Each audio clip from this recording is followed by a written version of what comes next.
ọ̀rọ̀ yìí ó wà applicable sáwọn tó wà abroad ẹ sì bá ń pín kó dọ́dọ̀ wọn. gbogbo ẹni tó bá mọ̀ pé ọmọ ọkọ tó sì gbà wípé ọ̀nà yìí lọ́nà tó ń pa àwọn èèyàn sí lórí social media lọ́ọ́ kọ sórí platform rẹ tó bá mọ̀ pé o ní effrontery bẹ́ẹ̀. I'm in full support of what was done to the woman Wasila in Ibadan, Southwest Nigeria. mo ní àwọn ọ̀rọ̀ kan tí mo fẹ́ sọ lórí tó ṣẹlẹ̀ ní Ìbàdàn. gbogbo mùsùlùmí ẹ gbọ́ mi dáadáa, mo sì fẹ́ pass message yìí. alákọ̀ọ́kọ́ tí mo fẹ́ sọ ń bẹ̀ wọ́n ní Ọmọyẹlé Sowore, human rights activist, presidential candidate AAC. Ọmọyẹlé Sowore condemn tó ṣẹlẹ̀ sí Wasila nílùú Ìbàdàn. Àwọn online mobs wọ́n gbámọ́ ọkùnrin òun èébú èpè kódà wọ́n ní kò gbọdọ̀ dé àwọn ìlú kan, wọ́n ní táwọn bá rí báyìí làwọn ó ṣe fún ẹ̀yin jàmáà wa. These are the people we are dealing with. Kò sọmọlúàbí, kò sí ìtìjú. Ìgbèmí kọ́kọ́ ríròyìn yẹn ti ń fly about. Mo rò báyìí pé àwọn mọ́ọ̀bù yóò mọ̀ tiẹ̀ nílà káyì rárá. Tán bá ní nǹkan kan ṣe Wasila tó jáde láyé ọ̀ràn ló jẹ́ fún yín. Kì í ṣe tí ẹni tó smart gbọ́dọ̀ mọ́ celebrate. Tán bá tún wá ní nǹkan ò ṣe bí ò ṣe ṣe yìí náà ọ̀ràn náà ló tún jẹ́. So whatever the case may be, you are always in trouble. Èyí tó tẹ̀lé òun ni wípé bíi 24 hours kí wọ́n tó report pé Wasila tó jáde láyé.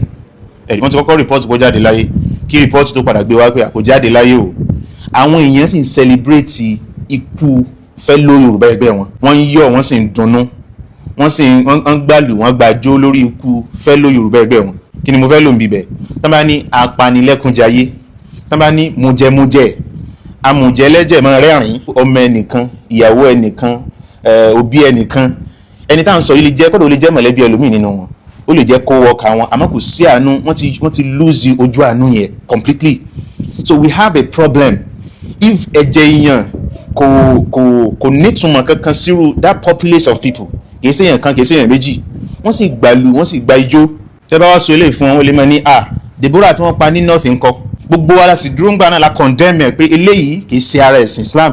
Ìwọ tó jẹ́ oníṣẹ̀ṣe tó jẹ́ obìnrin, ẹ̀rí ideology burúkú kan bẹ tó wà lára wa, ó ní pé tí ò bá ti kan èmi àbí ẹni tó kàn òun ló mọ̀.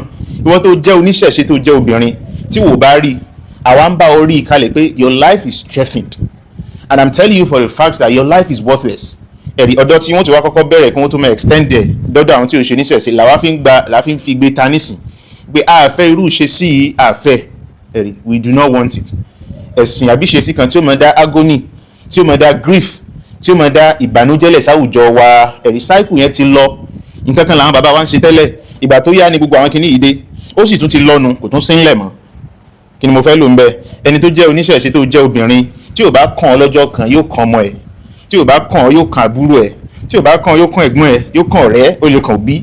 Gbogbo obìnrin tó wà lára ń dirẹ̀, that means they are not safe. With all due respect fáwọn tó jẹ́ oníṣẹ̀ṣe àmọ́ táwọn ṣe online mobs, ẹ̀rí àwọn tó kàn ń ṣe ìnígbàgbọ́ wọn peacefully tí wọn ò sì dá ẹnì kankan láàmú. Irú àwọn bẹ́ẹ̀ wọ́n máa ń kún wa lójú, wọ́n dẹ̀ máa ń tìyàn lójú torí pé èèyàn ní ọmọlúwàbí lára. Àmọ́ àwọn wọ̀nyí ẹ̀yin náà lè caution àwọn mobs tí wọ́n wà online. Ẹ̀yin jàmáà wa ẹ lọ sọ fún wọn pé they chose the wrong enemy. If I were you, I would be smart in choosing my enemies. Ẹ lọ mú Islam gẹ́gẹ́ bí ọ̀tá, ẹ lọ wọ àwọn tó ti ṣe sẹ́yìn ni, ẹ wọ àwọn tí ń ṣe lọ́wọ́. Ọlọ́run ní inna nahnu nazzalna dhikra wa inna lahu lahafidhun. Ẹ̀rí Ọlọ́run gẹ́gẹ́ fúnra lára rẹ̀ ní protect rẹ̀. You can only be smart with your battle but you can never win it. Kí ni mo fẹ́ lò bíbẹ̀? Èyí tó wá jẹ́ message mi fún gbogbo ayé ni pé ẹ lọ sọ fún àwọn online mobs, ẹ̀rí ẹ sì bá ń pín kó dọ́dọ̀ wọn pé gbogbo ẹni tó bá mọ̀ pé ọmọ ọkọ tó sì gbà wípé ọ̀nà yìí lọ́nà tó ń pa àwọn èèyàn sí lórí social media, lọ́ọ́ kọ sórí platform rẹ tó bá mọ̀ pé o ní effrontery bẹ́ẹ̀, lọ́ọ́ kọ síbẹ̀ pé I'm in full support of what was done to the woman Wasila in Ibadan, Southwest Nigeria. Ẹ̀rí ọ̀rọ̀ yìí ó wà applicable sáwọn tó wà abroad. Ẹ̀yin tẹ́ ní access sáwọn online mobs yìí, ẹ̀rí tẹ́ bá ti pàdé pẹ̀lú wọn ẹ kàn bí wọ́n wípé what was done to Wasila in Ibadan, was it good?